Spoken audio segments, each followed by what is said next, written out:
Glória a Deus! Vamos para mais um dia de leitura do nosso livro Uma Vida com Propósito.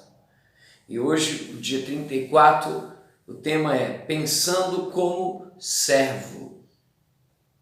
Aleluias, glória a Deus! Vamos lá. Meu servo Caleb pensa diferente e me segue de forma íntegra. Números 14, verso 24. Pensem de vocês menos, tal como Cristo Jesus pensava de si mesmo. Filipenses, capítulo 2, verso de número 5.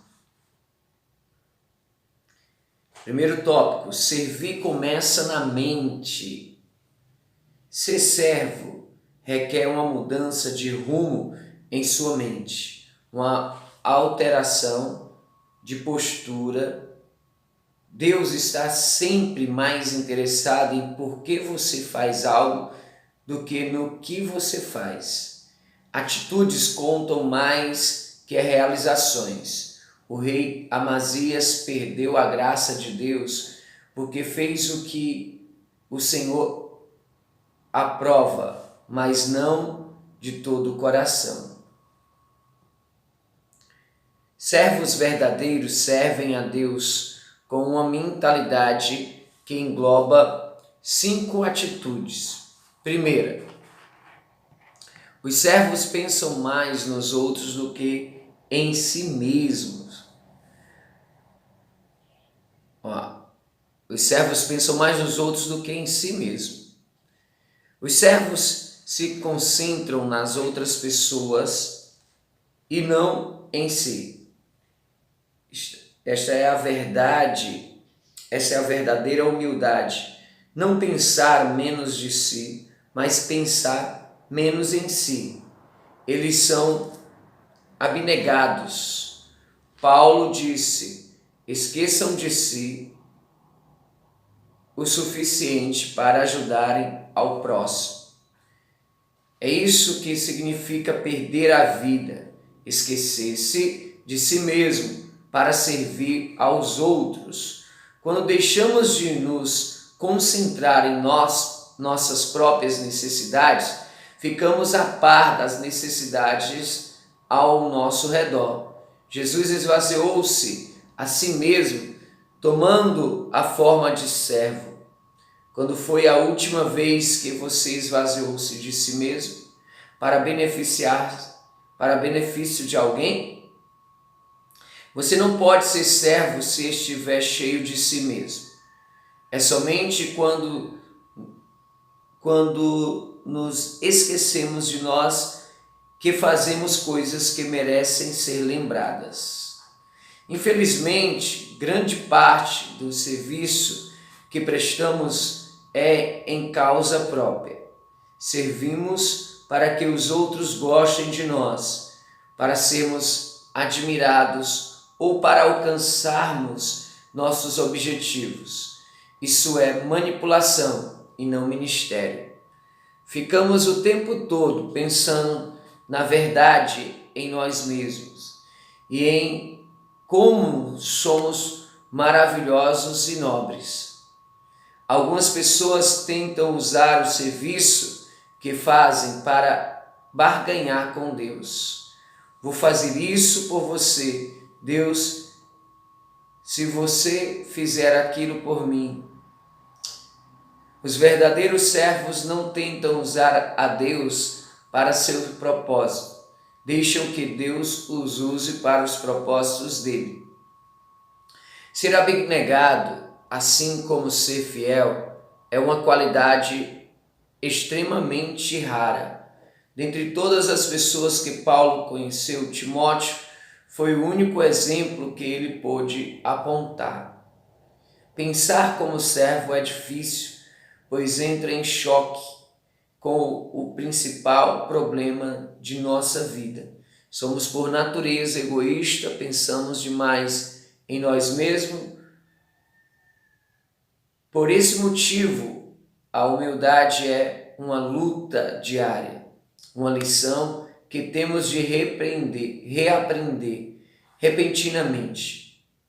As oportunidades de ser servos colocam-se à nossa frente dezenas de vezes por dia, nas quais temos a chance de decidir entre satisfazer as nossas necessidades e as necessidades dos outros. A abnegação é a essência do serviço. Podemos avaliar nosso coração, ver se somos servos pela forma de reagirmos quando os outros nos tratam como servos. Como você reage quando as pessoas não o levam em consideração, lhe dão ordens o tempo todo ou o tratam como alguém inferior? A Bíblia diz: se alguém tirar injustamente vantagem de você, use a oportunidade para agir como servo. 2. Os servos pensam como administradores, não como donos. Os servos se lembram de que Deus é o dono de tudo. Na Bíblia, o administrador era o servo encarregado de gerenciar uma propriedade. José foi esse tipo de servo quando prisioneiro do Egito. Potifar confiou na sua casa a José. Depois, o carcereiro confiou a prisão a José. Por fim, o faraó confiou a José toda a nação. O serviço e a administração andam juntas, pois Deus espera que sejamos dignos de confiança nas duas coisas. A Bíblia diz: o que se exige de quem tem essas responsabilidades é que seja fiel ao seu Senhor. Como você está lidando com os recursos que Deus lhe confiou? Para tornar-se um verdadeiro servo, você terá de resolver a questão do dinheiro na sua vida. Jesus disse: nenhum servo pode servir a dois senhores. Você não pode servir a Deus e ao dinheiro. Ele não disse: vocês não devem, mas vocês não podem. É impossível viver para o ministério e viver para o dinheiro. São objetivos que se excluem mutuamente. Qual deles você escolhe? Se você for servo de Deus, não pode fazer um bico por sua conta. Todo o seu tempo pertence a Deus. Ele exige lealdade exclusiva e não fidelidade de meio expediente. E o dinheiro que tem o maior potencial para substituir Deus na nossa vida. Mas pessoas são desviadas do serviço de Deus pelo materialismo do que por qualquer outra coisa.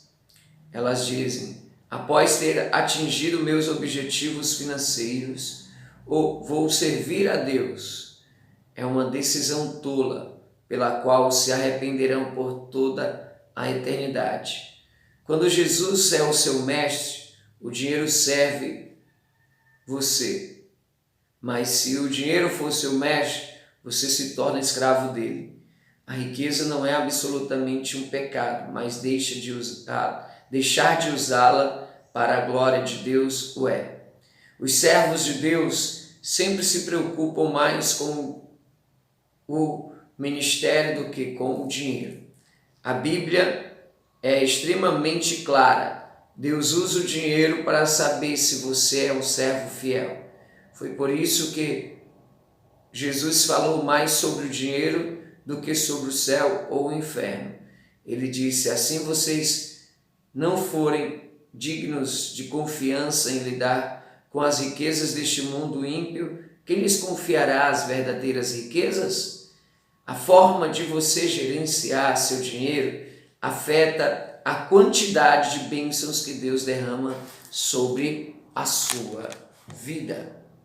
No capítulo 31, mencionei 2 tipos de pessoas: construtores do reino e construtores de riqueza. Ambos são bons em fazer os negócios crescerem, fechar acordos ou vendas e obter lucros, os construtores de riquezas continuam a acumular fortunas para si, independentemente de quanto tenham alcançado. Mas os construtores do reino mudam as regras do jogo. Eles ainda tentam ganhar tanto dinheiro quanto for possível, mas fazem isso para distribuí-lo. Usam a riqueza para financiar a igreja de Deus e a sua missão no mundo.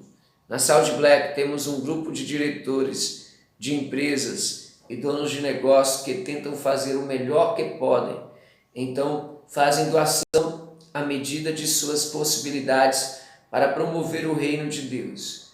Eu os encorajo a conversar com seu pastor e iniciar um grupo de construtores do reino em sua igreja. Procure auxílio no apêndice 2. Terceiro, servos pensam no seu trabalho e não no que os outros estão fazendo.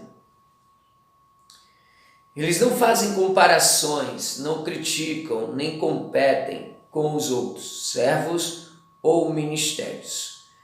Estão muito ocupados realizando o trabalho que Deus lhe deu. A competição entre servos de Deus é absurda por muitas razões. Estamos todos no mesmo time. Nosso objetivo é fazer que a pessoa de Deus apareça de forma positiva e não a nossa pessoa. Recebemos diferentes atribuições e temos todos forma exclusiva. Paulo disse: não vamos nos comparar uns com os outros, como se um fosse melhor e o outro pior. Temos coisas muito mais interessantes para fazer com a nossa vida. Cada um de nós é um ser original. Não há lugar para ciúmes mesquinhos entre servos quando você está ocupado servindo. Não há tempo para ser crítico. Todo o tempo desperdiçado em criticar os outros poderia ser usado no ministério.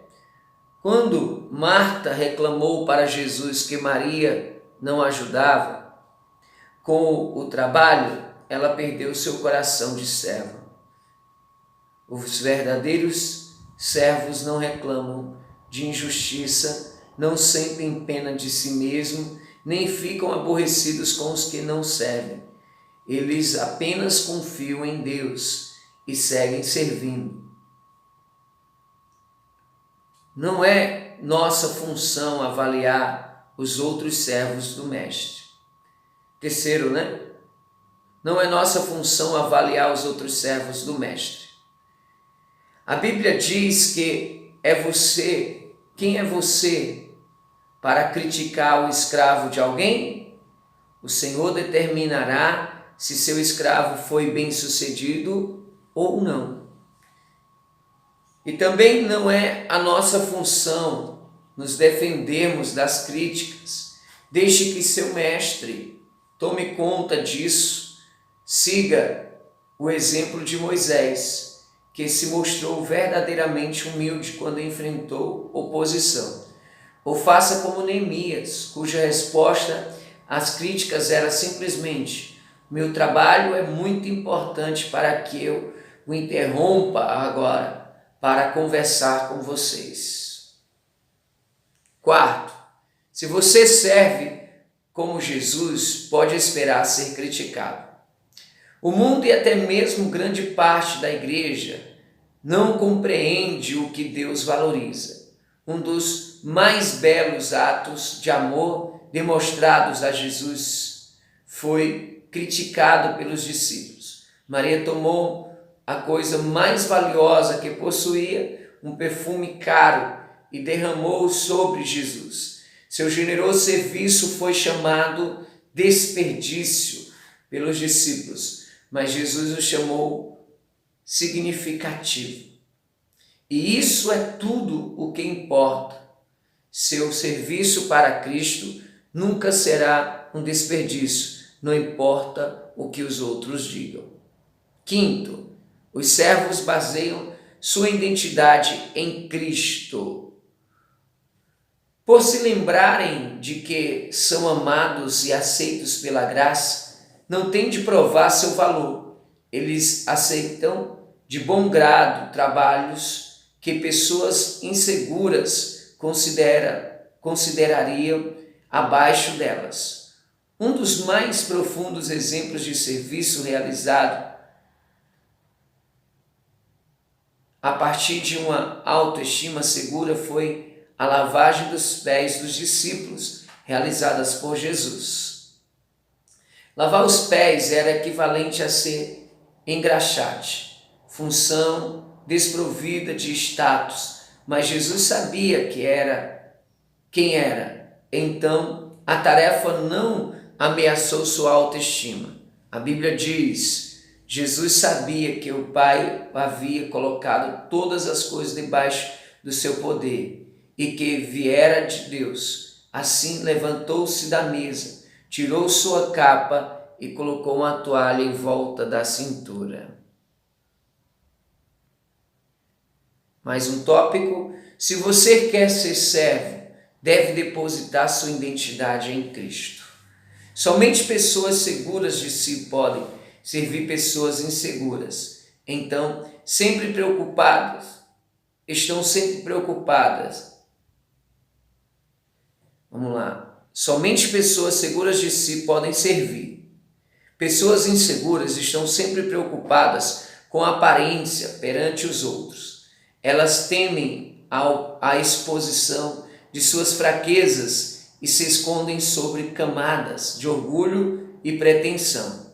Quanto mais você for inseguro, mais irá querer que as pessoas o sirvam e mais necessitará da aprovação delas. Henry Nouwen disse: para sermos úteis aos outros, temos de morrer para eles, ou seja, temos de deixar de medir nossa importância e valor pelos parâmetros dos outros. Dessa forma, ficamos livres para manifestar misericórdia. Quando você baseia seu valor e sua identidade no seu relacionamento com Cristo, fica livre das expectativas dos outros, e isso permite que você realmente os sirva melhor. Mais um tópico: os servos não precisam cobrir as paredes com placas e prêmios para confirmar seu valor.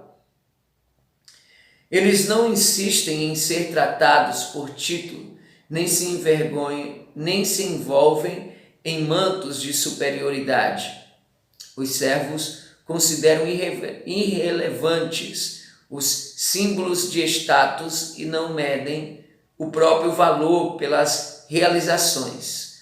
Paulo disse: você pode gloriar-se de você mesmo, mas a única aprovação que conta é a do Senhor. Se alguém teve grande chance na vida de se gabar de seus conhecimentos pessoais e de citar seus relacionamentos, esse alguém foi Tiago, o meu irmão de Jesus. Ele detinha as credenciais de quem tinha vivido com Jesus na condição de irmão. Ainda assim, na introdução de sua carta, ele se referiu a si mesmo como servo de Deus e do Senhor Jesus Cristo. Quanto mais próximo você estiver de Jesus, menos precisará promover a si mesmo. Mais um tópico: servos consideram o ministério uma oportunidade, não uma obrigação. Eles gostam de ajudar pessoas, suprir necessidades e ministrar. Servem ao Senhor com alegria, porque eles servem com alegria, porque amam ao Senhor, reconhecem sua graça, sabem que servir é o melhor uso que podem dar à vida e têm ciência de que Deus prometeu uma recompensa. Jesus prometeu: o Pai o honrará e recompensará a qualquer um que me servir.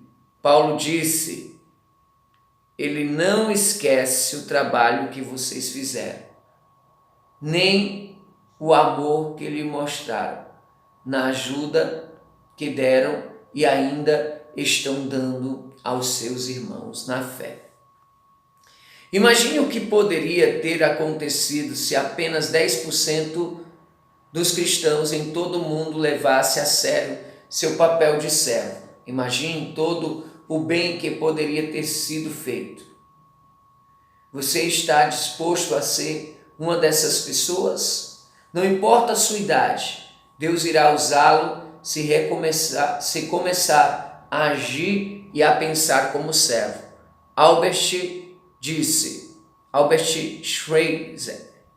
Schweitzer disse: as únicas pessoas realmente felizes são aquelas que aprenderam a servir. 34º dia, pensando sobre o meu propósito. Um tema para a reflexão. Para ser servo, devo pensar como servo. Um versículo para memorizar. Seja a atitude de vocês a mesma de Cristo Jesus. Filipenses 2:5. Uma pergunta para meditar. Normalmente, procuro-me mais em ser servido ou em achar maneira de servir os outros? Glória a Deus. Então, deixa eu orar para que Deus possa te capacitar para isso. Senhor, Espírito Santo, nos dá essa maneira de pensar. Nos dá a mente de Cristo, nos ensina, nos capacita para servir, para olhar sim para as necessidades, para aproveitar todas as oportunidades de servir e colocá-la em prática. Retira, remove todo empecilho, toda barreira do nosso coração, da nossa mente, do nosso ser, em nome de Jesus. Amém. Deus abençoe vocês.